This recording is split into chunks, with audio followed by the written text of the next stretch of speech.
Hey, what's up? John Sonmez here from simpleprogrammer.com. So just finished my workout here, and I wanted to talk to you about a concept that I utilize to achieve some of my goals that I call forced progress. So I'll tell you a little story here. Actually, I told this story in one of my videos where I was talking about how I ate a bunch of cookies, like a bunch of cookies. And, you know, I had a little bit of slip-ups here during the holidays and kind of paid for it, right? You know, not doing exactly what I planned. You know, nothing like horribly bad, obviously. You know, I'm hitting all my workouts. You know, I'm still eating really one meal a day, but, you know, a couple of slip-ups. And I'm trying to get to my goal, right? I've talked about trying to get down to the goal, make sure I want to compete in a physique competition. And I want to be around, you know, 7% body fat in order to do that. But it's been trouble trying to get there, and I just feel like I've been stalling out. So whenever I have a goal like this, and I'm stalling out on the goal, what I do is I do what's called forced progress.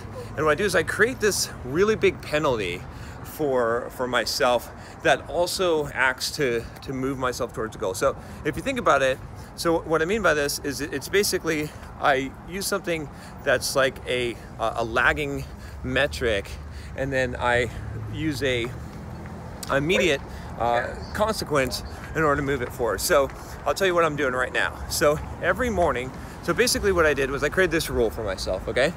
And what it says is that every morning that I jump on my scale, and I know that my scale is not, you know, it's not a super accurate measurement of body fat, but I'm using that as my metric, okay? And I jump on my scale and the reading does not say 8% or below. I am going to wake up at 5:45 a.m., which is early for me because I'm usually waking up about 7:30 and getting to work. But I'll wake up at 5:45 a.m. and run 5 extra miles. Not 5 miles for the day, but 5 extra miles. So on top of whatever I'm doing. So for example, yesterday morning I woke up at 5:45 a.m. and then ran 5 miles, then did my, worked, and then ran another 5 miles at like 4 o'clock, and then did my Muay Thai kickboxing for another hour and a half. So it was a long day, okay? And I did, this morning I ran 5 miles, and then I did my workout, my lifting workout. And, I did that all this week. And so what I'm gonna do is continue to do that until, one of two things is gonna happen. So, and this is why this works, right? Because what's essentially happening is that I'm making forced progress, because just the act of doing that, of running 5 miles every morning, is burning extra calories, so it's making it so I'm getting closer to that goal. But it's also creating a huge penalty for me, because it's not fun waking up that early and doing an extra 5 miles every single day. So it's also giving me motivation to not screw up diet-wise and not eat as much. You see what I'm saying? So it's pushing me in two directions. One, because, hey, what's up?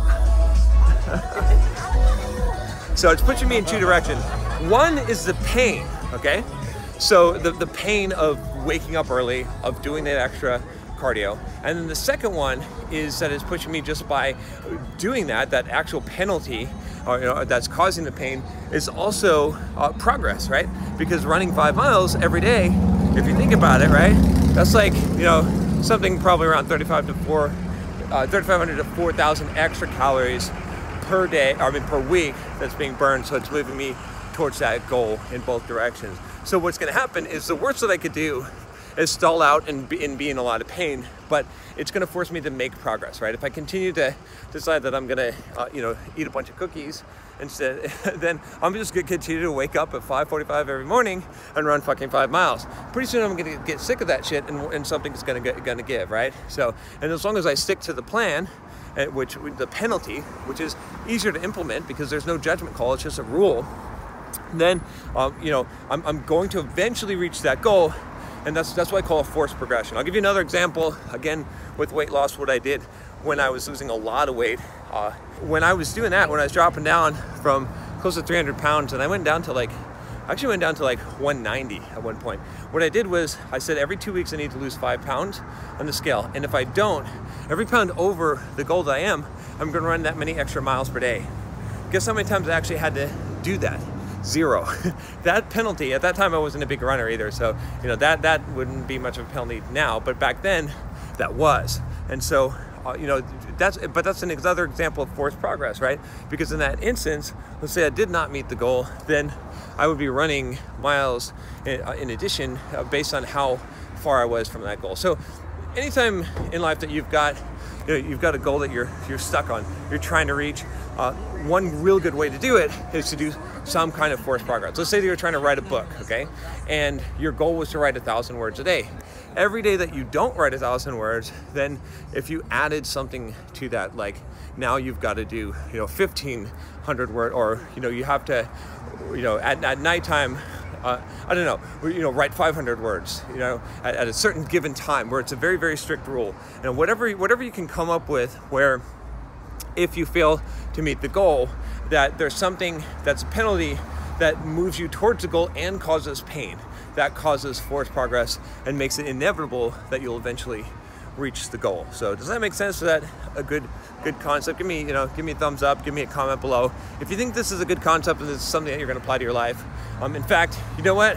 If you're creative, give me one. Give me one of an example that you're going to do in your life of a forced progress, right? How are you going to use forced progress in your life? All right, that's all I got for you today.